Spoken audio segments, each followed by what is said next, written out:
जो होता है अच्छे के लिए होता है।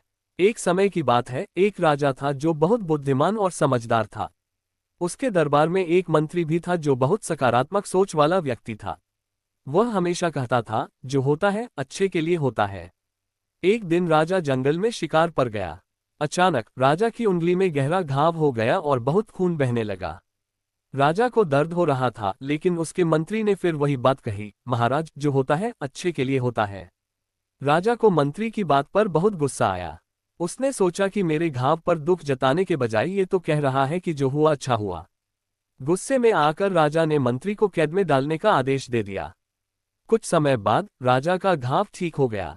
फिर एक दिन वह फिर से शिकार पर अकेले ही निकल गया। इस बार वह जंगल में भटक गया और आदिवासियों के एक समूह ने उसे पकड़ लिया।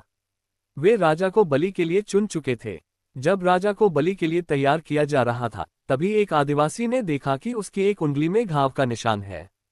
उनकी परंपरा के अनुसार वे अधूरे शरीर वाले व्यक्ति की बलि नहीं चढ़ाते थे, इसलिए उन्होंने राजा को छोड़ दिया।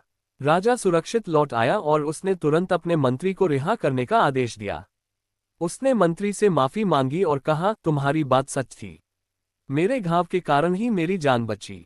जो हुआ वो सच में अच्छे के लिए हुआ। इस पर मंत्री मुस्कुराया और कहा, तारानकन तारानकन, महाराज, मुझे कैद में डालना भी अच्छे के लिए ही था। अगर मैं आपके साथ होता तो आदिवासी मुझे बलि के लिए चुन लेते, क्योंकि मेरे शरीर के कारण ही मेरी जान बची। जो हुआ वो सच में अच्छे के लिए हुआ। इस पर मंत्री मुस्कुराया और कहा, महाराज, मुझे कैद में डालना भी अच्छे के लिए ही था। अगर मैं आपके साथ होता तो आदिवासी मुझे बलि के लिए चुन लेते, क्योंकि मेरे शरीर में कोई घाव नहीं था। राजा ने समझा कि मंत्री की सकारात्मक सोच और विश्वास सही थे। तब से उसने यह मान लिया कि जो होता है वह अच्छे के लिए ही होता है।